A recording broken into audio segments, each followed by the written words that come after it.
The historical part of both cannabis and Indigenous people is very similar in how they've been mistreated and subjected to that mistreatment for hundreds of years. This plant is super misunderstood in so many ways and super underappreciated. And I feel like if Indigenous people led it more, they would take it to a whole new level.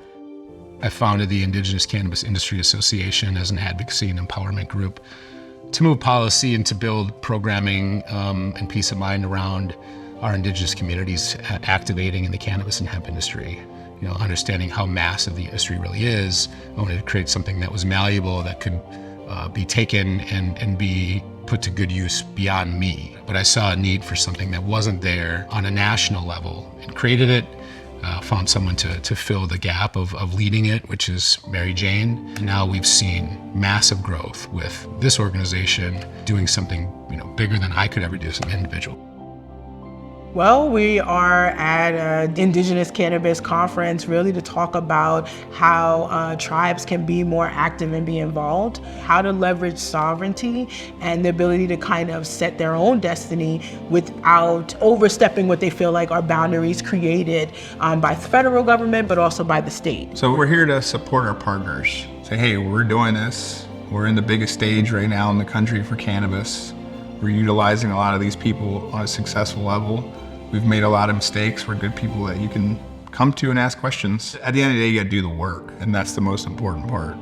We are getting together and sharing a lot of really great ideas about cannabis here at the Policy Summit. There's different people here, there's a lot of new people, there's a lot of excitement that, just around the industry and I think around this group of people that are really focused on moving it forward. I feel like ICIA is so helpful and incredibly useful to me and to my clients because they bring everyone together. They're unionizing people, they're taking people from all over the country, walks of life that are coming here, sharing their knowledge, sharing their perspectives.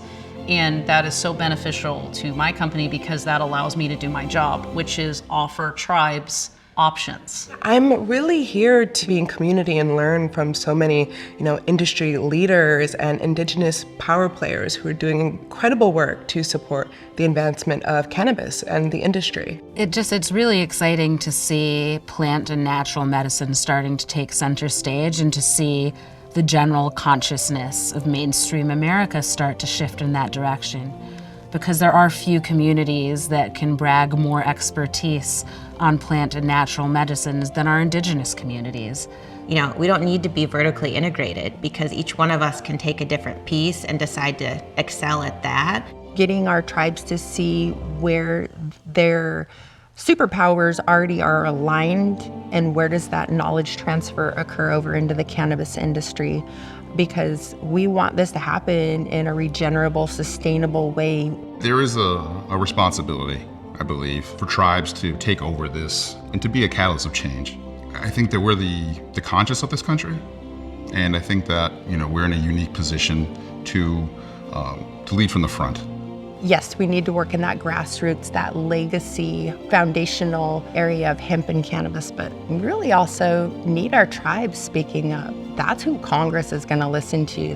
Being able to have a captive audience of, 50 tribes at a meeting discussing sovereignty and them seeing the urgency and importance of having cannabis as a part of that agenda is the data to prove that ICIA has been impactful and is effective in this work.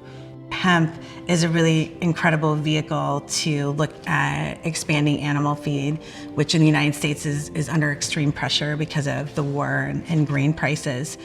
And then this shift into regenerative agriculture, and it's a whole new world in the way that we are treating sustainability and measurement and data in a climate conversation. As a molecular biologist, I feel like we're not talking about the inherent medicinal values of the cannabinoids, and that means we're making products based on stereotypes and tropes that existed previously. Yeah, I think the way that it's really based in community I mean, the ability to bring community together and kinship is a principle that Indigenous peoples universally center, and when you can see a business really ensuring that community voice is a part of the way that it's scaling, that to me reflects true sustainability. I think we survive the politicizing of cannabis by continuing to come together at events like this. The work on cannabis policy reform is not over when we get legalization. That is just the beginning.